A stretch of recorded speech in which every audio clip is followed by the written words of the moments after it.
Now, for those still in the dark, Andre de Ruyter has resigned as Eskom CEO, but he will remain with the utility until March next year.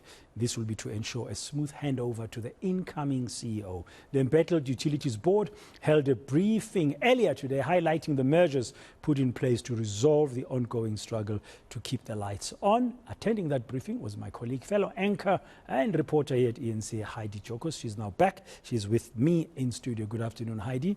Welcome back, and thank you very much for being here. So, outgoing CEO saying that he's not abandoning ship, and he said he's going to be around until March. Can you tell us more what he had to say? Yes, I think what's critical here is the fact that he did admit the fact that he would have liked to stay on to see some of the projects that Eskom has embarked on to be completed, especially the unbundling of Eskom. He's also alluded to the fact that he does work in a political environment, and that no longer became tenable for him, basically admitting to the fact that there is a lot going on. There are pressures from all angles, not just the economy, not just making sure that our lights stay on, but there is some kind of political pressure as well.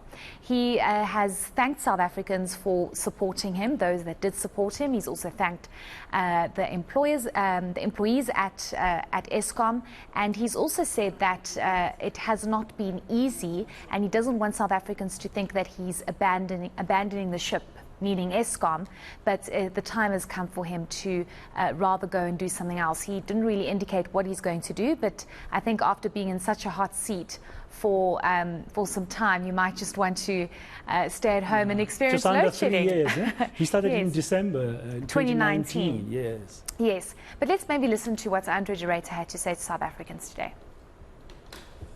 Absolute honor and a privilege to lead an organization of the size and importance of Eskom. I'm really gratified that I was entrusted with this opportunity.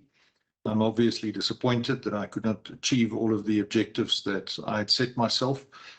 I think the circumstances surrounding Eskom are well known. The operational challenges, the financial challenges, the challenges surrounding societal matters, including crime and corruption.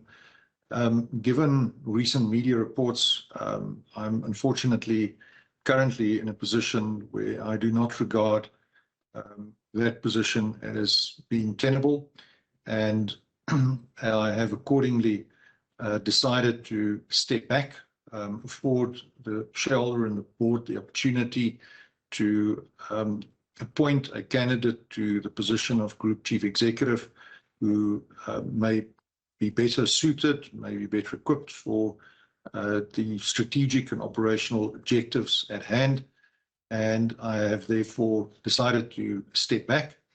However, I'm not abandoning ship. I intend to stay on until the end of March. My notice period, as per my contract, is 2 months, so I am staying on beyond that, with the idea that I will be able to ensure that there is a handover to my successor, whoever that might be. Okay, one other participant, Heidi, of the media briefing was the Minister of Public Enterprises, Pravin Gordhan. He had quite a bit to say as well, and he also responded to some questions, but he weighed in on corruption. What did he say about that?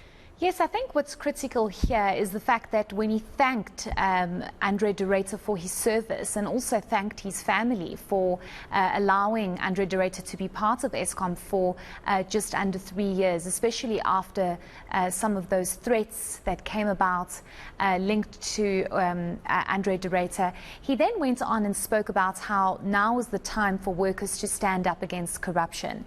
Now is the time for workers to not accept bribes and take the fight to corruption rather than anything else. And that was interesting that he made mention of that, because we have seen throughout the time that Andre de Ruyter has been CEO, he has uncovered a lot of sabotage within. A number of arrests have been made of top managers at Eskom that have been involved in some of the wrongdoings and corruption cases at Eskom. So he just wanted to reassure workers and say, you know, Andre de Ruyter might be leaving, but the fight still continues because there's a lot of internal corruption that is happening at this stage at Eskom. Let's listen to the minister on that. Now is the time for you to stand up against corruption. Now is time for you to back South Africa as a country.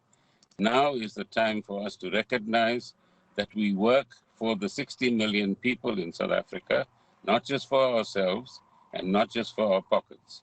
And don't be tempted by bribes.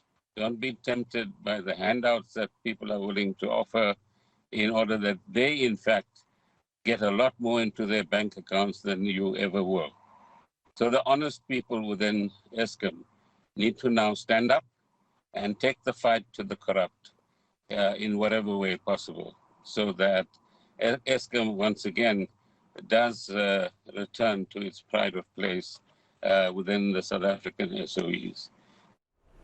Okay, let's turn our attention now to some more operational matters. The story of a power station, that's Matla, that there was a fire there yesterday. Did you get an update? Yes, so according to Andre de Ruyter, the situation was brought under control. It was Unit 6 at Matla Power Station, just outside of Kriel in Mpumalanga, where we do know that there was a fuel oil leak that happened on one of its systems, and it caused quite a big fire, actually, Bradan. But according to de Ruyter, the situation has been brought under control, and they aren't too worried about this. What's interesting, though, is that our sources yesterday that were actually on the ground and actually saw the damage have told us that it's probably going to take about 3 months for them to fix this. And if you think about what happened with Kusile, when one of the chimney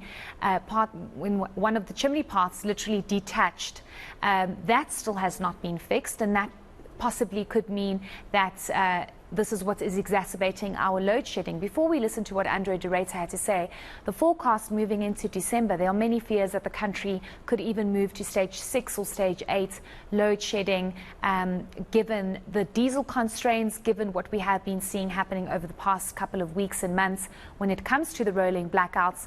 And it seems as though there is no solution. It actually seems as though things could possibly get worse. And it's so sad to think that we might have a dark Christmas, because we've really had it tough this year and over the last 2 years. And it just doesn't seem as though Eskom will be able to keep our lights on. Let's listen to Andre de Ruyter on the Matla issue.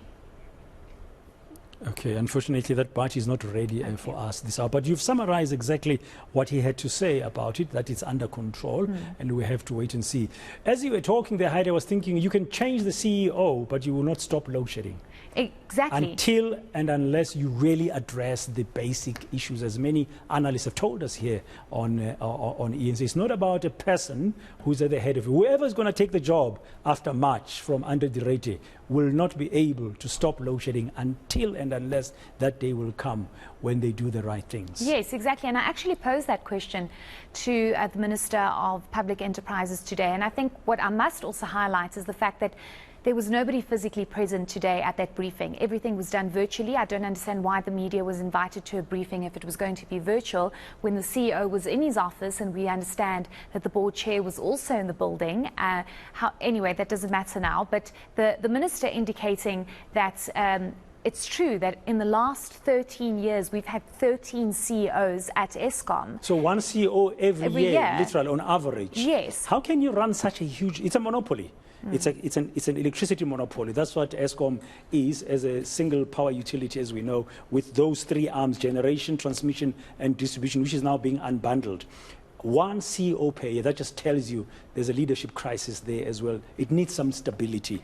Yes. Let's see what beyond March would happen. But not a single individual can resolve Eskom's problem. Eskom is in a big dwang. It's in a huge, facing a huge crisis. Thank you very much, Heidi Giokos.